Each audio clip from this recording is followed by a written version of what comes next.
Hoy le estaremos hablando de la educación a distancia. Cuando pensamos en educación a distancia, pensamos que es una idea nueva e innovadora.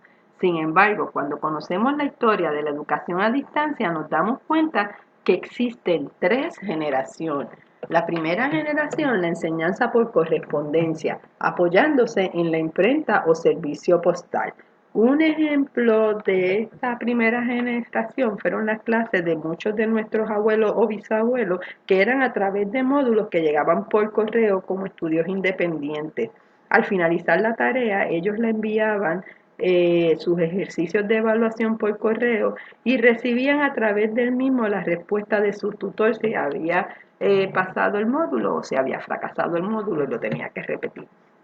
Luego llega la segunda generación, que es la enseñanza multimedia, apoyándose en los recursos multimedia.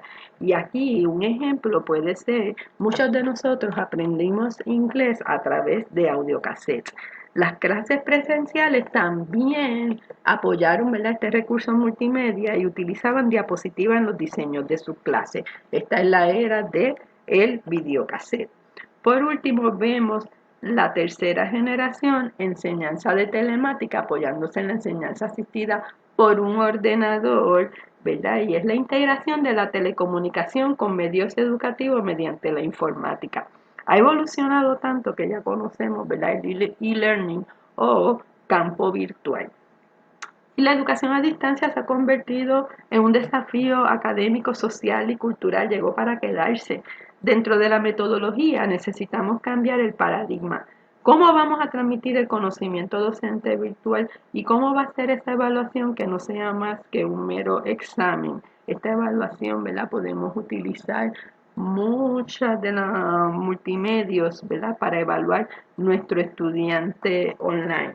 La educación puede ser sincrónica o asincrónica, acompañado de multimedia, diseños de plantilla que sean eficaces y efectivos, cursos interactivos.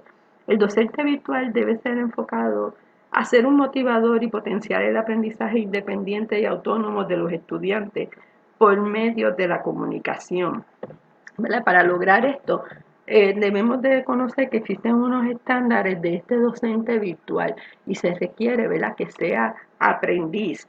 Aprendiz al mejorar continuamente nuestras propias prácticas mediante el aprendizaje, explorar prácticas probadas y prometedoras, ¿verdad?, que le ayuden en la tecnología a nuestros estudiantes. Debemos ser líderes que apoyen y empoderen a los estudiantes a mejorar la enseñanza y el aprendizaje. Buenos ciudadanos que inspiren a los estudiantes a contribuir positivamente y a participar responsablemente en el mundo digital. Debemos ser colaboradores, ayudar a nuestros colegas y a los estudiantes para mejorar las prácticas, descubrir y compartir recursos e ideas que resuelvan problemas. Debemos ser diseñadores, tenemos que diseñar actividades innovadoras en torno al aprendizaje auténtico que reconozcan y atiendan la diversidad de los estudiantes. Debemos ser facilitadores, ¿verdad?, en el aprendizaje del uso de la tecnología y debemos ser analistas que comprendamos y utilicemos datos para mejorar la enseñanza y apoyar a los estudiantes en el logro de su objetivo de aprendizaje. Si nosotros, ¿verdad?, llegamos a comprender todos los estándares y ponerlos en práctica, vamos a ser profesionales empoderadas y un profesional empoderado es un catalizador del aprendizaje.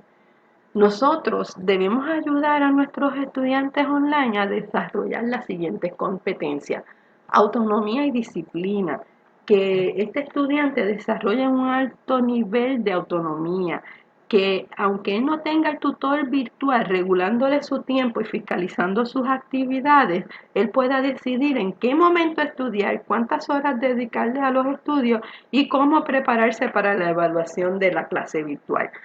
Debemos, ¿verdad?, desarrollar estudiantes con comunicación, tanto a nivel de lectura como de escritura, ¿verdad? Debemos de enseñarle el manejo de la tecnología. Él no tiene que ser un especialista en informático o un nativo digital, pero sí debe de estar abierto al campo y a la evolución de las nuevas tecnologías y debe tener ese deseo, ¿verdad?, de aprender a manejar más la tecnología. Innovación. Debe ser un alumno que establezca ideas por sí solo de la manera que se va a dedicar a los estudios para sacar el mejor provecho de él. Debe desarrollar, ¿verdad? La investigación. No conformarse con la información que reciba en clase, sino tener ese deseo de buscar información a través de la tecnología y el discernimiento para validar, ¿verdad?, que esa información sea válida o no. Si yo logro, ¿verdad?, que mis estudiantes desarrollen estas competencias, voy a obtener un aprendiz empoderado, un ciudadano digital, un constructor de conocimiento, un diseñador, un pensador, un comunicador y un colaborador global. Si nosotros, ¿verdad?, dominamos nuestra era, vamos a poder llegar a la internalización, que es nuestra meta.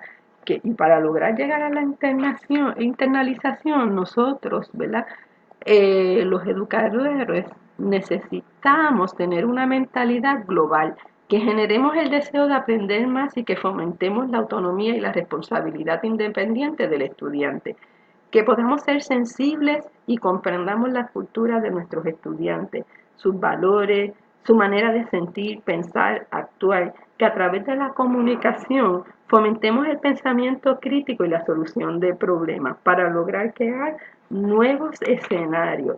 Vamos a tener una educación virtual excelente, exitosa, innovadora, eficaz.